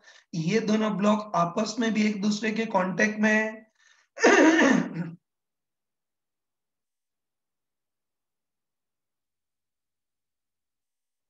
है ना, एक और फोर्स लगेगा, बताओ। ये दोनों ब्लॉक आपस में भी एक दूसरे कांटेक्ट में है, तो दोनों ब्लॉक आपस में भी एक दूसरे को धक्का लगाएंगे, बिल्कुल नॉर्मल डायरेक्शन में। तो होता है जो ऊपर वाला ब्लॉक है वो नीचे वाले ब्लॉक को धक्का लगाएगा N फोर्स से। तो एज ए रिएक्शन है नीचे वाला ब्लॉक ऊपर वाले ब्लॉक को भी नहीं छोड़ेगा, इसको भी धक्का लगाएगा N फोर्स से। सभी समझते हैं कि उसमें ये N इसके पाले में आएगा और ये N इसके पाले में। तो बताओ, ये जो नीचे वाला ब्लॉक है उसके पाले में ये N आएगा, और कम से कम इस N का तो एक कंपोनेंट हॉरिजॉन्टल होगा ना, तो ये N टेढ़ा है तो इसके कंपोनेंट करेंगे हॉरिजॉन्टल और वर्टिकल। एंगल के लिए वही अपनी जादुई थ्योरम कि इस इंक्लाइन का हॉरिजॉन्टल से एंगल थीटा है, तो उसके नॉर्मल का वर्टिकल के साथ भी एंगल थीटा होगा। तो बस N है, इसके साथ एंगल बन रहा है तो N का एक कंपोनेंट N cos थीटा, और इसके साथ एंगल नहीं बन रहा है मतलब N sin थीटा। तो बस इसके लिए इक्वेशन भी लिख देते हैं। इसका एक्सेलरेशन आगे की ओर है, तो रिजल्टेंट आगे की ओर force equal to mass into acceleration. तो इस ब्लॉक पे रिजल्टेंट आगे की ओर फोर्स केवल N sin थीटा है, और कोई है ही नहीं। तो रिजल्टेंट आगे की ओर फोर्स केवल N sin theta equal to इसका mass m into acceleration a, इसकी इक्वेशन हो गई। अब इसको भूल जाते हैं, अब इस वाले ब्लॉक को पकड़ते हैं। इसका फ्री बॉडी डायग्राम, मतलब अकेले इस ब्लॉक पर कौन कौन से फोर्स लगेंगे वो देखना है, और इसमें भी स्मार्टनेस रखना है कि बताओ इस ब्लॉक का एक्सेलरेशन बिल्कुल वर्टिकल है, तो इस ब्लॉक पर वर्टिकल फोर्सेस से मतलब होना चाहिए, हॉरिजॉन्टल फोर्सेस से कोई मतलब नहीं होना चाहिए। बताओ, इस ब्लॉक पे तो इसका वेट या ग्रेविटेशन फोर्स mg लगेगा, इस बार यूजफुल होगा इसलिए इसको थोड़े बड़े अक्षरों में बताएंगे, है ना। तो इस बार mg वर्टिकली यूजफुल होगा इसलिए इसको बताएंगे। उसके बाद बताओ, दूसरा और कौन सा फोर्स लगेगा, इस नीचे वाले ब्लॉक के कारण धक्का N, ये N इसके पाले में आएगा, तो ये N टेढ़ा है तो इसके कंपोनेंट करेंगे, एक तो वर्टिकल और एक हॉरिजॉन्टल। एंगल के लिए वापस वही जादुई थ्योरम कि इस इंक्लाइन का हॉरिजॉन्टल से एंगल थीटा है, तो उसका नॉर्मल का वर्टिकल के साथ भी एंगल थीटा होगा। इसके साथ एंगल बन रहा है, इससे n का एक कंपोनेंट n cos थीटा और ये n sin थीटा। इसमें n cos थीटा ही वर्टिकल है, यही अपने काम का है, n sin थीटा फालतू है, ये लगेंगे, ठीक है। और ध्यान रखना कि दो और कचरा फोर्स लगेंगे। बताओ, इस सरफेस पे ब्लॉक दीवार को धक्का देगा तो दीवार ब्लॉक को भी धक्का देगी N2 से, और यहाँ भी ब्लॉक दीवार को तो दीवार ब्लॉक को भी धक्का देगी N3 से, लेकिन ये N2 और N3 हॉरिजॉन्टल है ना, N1 सॉरी N2 और N3 हॉरिजॉन्टल है, वर्टिकल डायरेक्शन में इसका कोई रोल नहीं है, इसलिए फोर्स नॉनसेंस होंगे, मीनिंगलेस होंगे, इसलिए इतना छोटा लिखेंगे कि हमको दिखे ही नहीं। बस इस ब्लॉक का एक्सेलरेशन वर्टिकल है, तो इस पर वर्टिकल फोर्सेस से मतलब होना चाहिए, तो इस ब्लॉक पर वर्टिकल फोर्स एक तो mg और एक n cos थीटा। चलो, इसके लिए भी इक्वेशन लिखते हैं। इसका एक्सेलरेशन नीचे की ओर है, तो इस पर रिजल्टेंट नीचे की ओर force equal to mass into acceleration. तो बताओ, इस ब्लॉक पर रिजल्टेंट नीचे की ओर फोर्स कितना होगा, mg minus n cos theta है। बस इस ब्लॉक पर रिजल्टेंट नीचे की ओर force mg minus n cos theta equal to अकेले इसका mass m into acceleration b है, इसकी इक्वेशन हो गई। बस अब वापस वही चक्कर है कि a b और n तीन वेरिएबल हैं, तीन इक्वेशन चाहिए, दो इक्वेशन तो है, एक और इक्वेशन चाहिए, और रटा हुआ है कि तीसरी इक्वेशन कहां से आएगी, a और b में रिलेशन से, और a और b में रिलेशन पहले से निकाल चुके हैं, b equal to a tan theta. ये हमने याद भी किया था कि इस केस में ऊपर वाले का एक्सेलरेशन नीचे वाले का tan थीटा टाइम्स होता है, तो बस ऊपर वाले ब्लॉक का एक्सेलरेशन b जो होगा वो नीचे वाले का tan थीटा टाइम्स होगा, मतलब a tan थीटा e होगा। बस आप आराम से बताओ कि a, b और n तीन वेरिएबल है और तीन इक्वेशन है, इनको सॉल्व कर लोगे ना। कहने को तीन है, बाकी इफेक्टिवली तो दो इक्वेशन है। बताओ इसमें b की जगह क्या रख दोगे तुम, a tan थीटा। तो बस अब इफेक्टिवली दो इक्वेशन हुई, सॉल्व कर सकते हैं ना। क्या करोगे, n को कैंसिल करना है, तो इस इक्वेशन में sin थीटा का मल्टीप्लाई कर देना और इस इक्वेशन में cos थीटा का मल्टीप्लाई करके ऐड कर देना। तो n sin theta cos theta से n sin theta cos theta cancel हो जाएगा और इसको सिंप्लीफाई करेंगे, तुम्हारे पास a और b की वैल्यू हो जाएगी, है ना। तो मैं डायरेक्ट बता रहा हूँ कि इसको सॉल्व करोगे तो a की वैल्यू तो g sin theta cos theta आएगी और b की वैल्यू देखोगे तुम्हारे पास g sin स्क्वायर थीटा आएगी, है ना। और ये वैल्यू किसी भी एक इक्वेशन रखोगे तो n भी आ जाएगा तुम्हारे पास, है ना। जैसे इधर ही रख दो, इधर ही रख दो तो कितना हो जाएगा, n sin theta equal to m into a की जगह, सॉरी थोड़ा डिस्टर्बेंस हो गया था, a और b आ जाएगा। इसकी वैल्यू रखोगे तो n भी तुम्हारे पास आ जाएगा, ठीक है। कितना आएगा, इस इक्वेशन का यूज करते हैं, n sin theta equal to m और a की जगह क्या लिख देंगे, g sin theta into cos theta. तो ये sin थीटा से sin थीटा कैंसिल, तो इसको सॉल्व करेंगे तो n equal to M G into cos theta. इसको वो इंक्लाइन वाले प्रेसिंग फोर्स से कंपेयर मत करना, ये क्वेश्चन और स्मूथ इंक्लाइन पे किसी ब्लॉक का फिसलना, दोनों में जमीन आसमान का डिफरेंस है। ये तो संयोग से आंसर वही आ रहा है लेकिन चीज बिल्कुल अलग है, तो इजीली कर सकते हैं इसको, इन इस टाइप के क्वेश्चन को कर सकते हैं। अब चलो इस वेज कंस्ट्रेंट का एक लास्ट क्वेश्चन लेते हैं, इसको देखना। हाँ बच्चों देखो, वेज कंस्ट्रेंट का एक लास्ट क्वेश्चन करते हैं, लेकिन इस क्वेश्चन में रोटेशनल मोशन के कंसेप्ट का यूज हो रहा है, ठीक है। तो उसको पहले देख लेते हैं। वैसे इस चीज को सर्कुलर और रोटेशनल मोशन में हम डिटेल में पढ़ेंगे, लेकिन यहाँ थोड़ा सा शॉर्ट में देख लेना, ठीक है। देखो जैसे मान लेते हैं कि इस बार कोई ऐसी रिजिड रॉड है और इस रॉड को इस वाले पॉइंट पर हमने हिंज कर दिया है, मतलब ऐसी पिन गाड़ दी है, ठीक है। वही कि रॉड को इस पॉइंट पर हिंज कर दिया, मतलब पिन गाड़ दी है, ठीक है। और अब चलो रॉड को ऐसा घुमा रहे हैं, ठीक है। तो हम कॉमन सेंस से बोल, ये हिंज को ऐसे लिखते हैं, है ना। गेट में भी जो जिस पॉइंट के कारण गेट भी घूमता है उसको भी हिंज बोलते हैं, ठीक है। ये तो इसको देख लेते हैं। तो मान लेते हैं कोई रिजिड रॉड है, इसको इस पॉइंट पर हिंज कर दिया है, मतलब ऐसे पिन लगा दी है और इस पॉइंट के अबाउट ये रॉड रोटेट कर रही है, ठीक है। तो तुम ध्यान रखना, है ना। रोटेशन मोशन में हम पढ़ेंगे कि अगर किसी भी ऑब्जेक्ट को अगर हमने हिंज कर दिया है, पिन कर दिया है, तो ये ऑब्जेक्ट इस पॉइंट के अबाउट केवल रोटेट कर सकता है। और बता रोटेट करेगा तो रॉड के हर एक पॉइंट की वेलोसिटी रॉड के परपेंडिकुलर ही होगी, ठीक है। तो रिजिड बॉडी में डिटेल में पढ़ोगे, लेकिन अभी ध्यान रखना कि किसी भी ऑब्जेक्ट को हिंज कर दें या पिन कर दें तो वो ऑब्जेक्ट उस पॉइंट के अबाउट केवल रोटेट ही कर सकता है, और रोटेट करेगा तो इसके हर पॉइंट की वेलोसिटी रॉड के परपेंडिकुलर होगी, ठीक है। बाकी तुम सोच के बताओ कि अगर थोड़ी सी भी वेलोसिटी अगर रॉड के अलोंग हो गई, है ना, थोड़ी सी वेलोसिटी रॉड के अलोंग हो गई, तो ये जो हिंज किया है, पिन किया है, वो पूरी उखड़ जाएगी। ये तो हम बोल सकते हैं कि कभी भी किसी ऑब्जेक्ट को हिंज करें या पिन करें तो ऑब्जेक्ट उस पॉइंट के अबाउट प्योरली रोटेट करेगी, तो बस रॉड रोटेट करेगी, मतलब इसके हर पॉइंट की वेलोसिटी रॉड के प्योरली परपेंडिकुलर होगी। अगर थोड़ी सी भी वेलोसिटी अगर रॉड के अलोंग हुई तो ये जो हिंज किया है या पिन किया है वो पूरा उखड़ जाएगा, ठीक। तो ये हमने कंसेप्ट देख लिया, बस अभी इसका क्वेश्चन कर सकते हैं। ये तो ध्यान से देखना, इस बार भी हमको दे रखा है कि ग्राउंड की स्मूथ सरफेस है, उसके ऊपर हमने चलो कोई ऐसा रिजिड ब्लॉक रख दिया है और इस ब्लॉक के सहारे हमने कोई ऐसी भारी रिजिड रॉड रख दी है और रॉड को इस पॉइंट पर हिंज कर दिया है। हिंज कर दिया मतलब तो रॉड आगे तो बढ़ ही नहीं सकती, इस पॉइंट के अबाउट केवल रोटेट कर सकती है। सारी सरफेस स्मूथ है और सिस्टम को छोड़ दिया है, तो कॉमन सेंस से बताओ कि छोड़ने, है ना, कॉमन से बताओ कि छोड़ने पर ये रॉड तो है ना, छोड़ने पर ये रॉड तो अपने वेट के कारण घूमती हुई ऐसे आएगी, है ना? और बताओ ये रॉड ऐसे नीचे की ओर घूमेगी तो इस ब्लॉक को किधर जाना होगा? आगे की ओर जाना होगा, ठीक है? फिर देखो इस ब्लॉक की वेलोसिटी तो आगे की ओर होगी, v1 मान लेते हैं, और रॉड के इस सिरे की जो वेलोसिटी होगी वो रॉड के प्योरली परपेंडिकुलर होगी, हम देख चुके हैं, ठीक है?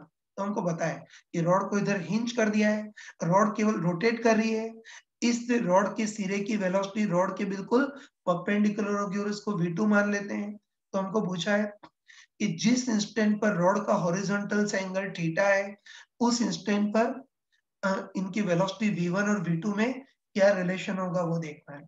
स्टार्ट करते हैं, ठीक है? दोस्तों आराम से बताओ कि इस बार भी रॉड और ब्लॉक दोनों रिजिड है ना?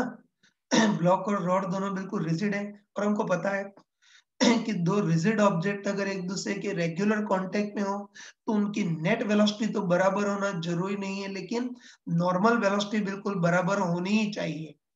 तो बस वही अपना कंसेप्ट कि पहले नॉर्मल बनाएंगे, दोनों की वेलोसिटी को नॉर्मल पर ही रिप्रेजेंट करेंगे, और रेगुलर कांटेक्ट के लिए नॉर्मल वेलोसिटी बराबर होनी चाहिए, ठीक है? स्टार्ट करते हैं, पहले नॉर्मल बनाते हैं। तो तुम बताओ कि ये दोनों की कॉन्टेक्ट सरफेस है, तो दोनों की कॉन्टेक्ट सरफेस ऐसी है, तो नॉर्मल इसके परपेंडिकुलर होगा, है ना? तो दोनों की कॉन्टेक्ट सरफेस ऐसी है तो नॉर्मल उसके परपेंडिकुलर हो गया, तो नॉर्मल बना दिया। फिर चित्र को सुंदर बनाने के लिए दोनों की वेलोसिटी को नॉर्मल पर ही रिप्रेजेंट करेंगे। तो इस ब्लॉक की वेलोसिटी v1 है, उसको भी नॉर्मल पे ही रिप्रेजेंट करेंगे, और रॉड के इस सिरे की वेलोसिटी रॉड के बिल्कुल परपेंडिकुलर होगी, है ना? रॉड के इस सिरे की वेलोसिटी रॉड के बिल्कुल परपेंडिकुलर होगी, v2 होगी, उसको भी नॉर्मल पे ही बताएंगे। फिर दोनों की वेलोसिटी के कंपोनेंट करेंगे, और रेगुलर कांटेक्ट के लिए नॉर्मल वेलोसिटीज बराबर होनी चाहिए। तो इसकी वेलोसिटी के तो कंपोनेंट करने की जरूरत ही नहीं है, ब्लॉक की तो पूरी पूरी वेलोसिटी v1 नॉर्मल डायरेक्शन में ही है। अब हमको रॉड के सिरे की जो वेलोसिटी v2 ये टेढ़ी है तो इसके कंपोनेंट करेंगे। तो v2 का एक कंपोनेंट नॉर्मल डायरेक्शन में, और एक कंपोनेंट इस कॉन्टेक्ट सरफेस के पैरेलल मतलब टेंजेंशियल। कंपोनेंट के लिए एंगल देखने हैं, तो एंगल को कोई स्मार्ट पर्सन हो तो इंक्लाइन वाली ट्रिक से निकाल सकता है। कि बताओ रॉड को भी एक इंक्लाइन मान लेना, तो इंक्लाइन है, इस रॉड का हॉरिजॉन्टल से एंगल थीटा है, तो उसके नॉर्मल का वर्टिकल के साथ भी एंगल थीटा होगा। और इतनी बुद्धि नहीं चले तो इसको कैलकुलेशन से भी कर सकते हैं कि इस ट्राइंगल के तीनों एंगल का एडिशन 180 होता है, उसमें से 90 चला गया, ये थीटा चला गया, तो ये वाला एंगल 90 माइनस थीटा, ये 90 माइनस थीटा, तो ये उसका कॉम्प्लीमेंट्री थीटा ऐसे भी आ जाता है, लेकिन बेवकूफी नहीं करेंगे, डायरेक्ट करेंगे कि रॉड का हॉरिजॉन्टल से एंगल थीटा है, तो इसके परपेंडिकुलर का वर्टिकल के साथ भी एंगल थीटा ही होगा। बस v2 टेढ़ा तो कंपोनेंट करेंगे, वेलोसिटी v2 इसके साथ एंगल बन रहा है, इससे v2 का एक कंपोनेंट v2 cos थीटा, और इसके साथ एंगल नहीं बन रहा है मतलब v2 sin थीटा। बस कंफर्म बोल सकते हैं कि रेगुलर कांटेक्ट के लिए रिजल्टेंट वेलोसिटी तो बराबर होनी जरूरी नहीं है, लेकिन दोनों की नॉर्मल वेलोसिटी बराबर होनी चाहिए। तो रॉड के सिरे की नॉर्मल वेलोसिटी कितनी है? v2 sin थीटा, और ब्लॉक की नॉर्मल वेलोसिटी v1, दोनों बराबर होने चाहिए। तो जिस इंस्टेंट पे एंगल थीटा है उस इंस्टेंट पे v1 और v2 में रिलेशन क्या हो गया? v1 equal to v2 sin theta. तो कांस्टेंट रिलेशन वाला पार्ट हमने कंप्लीट कर दिया, स्ट्रिंग कांस्टेंट भी कंप्लीट कर लिया और वेज कांस्टेंट भी कर लिया। बस अब अपनी शीट में जो डी सेक्शन है कांस्टेंट रिलेशन का उसको भी कर सकते हो। तो अब न्यूटन्स लॉ में एक्सरसाइज 1 के पार्ट फर्स्ट और सेकंड में सेक्शन ए बी सी और डी ई ये सारे सेक्शन तुम ट्राई कर लेना।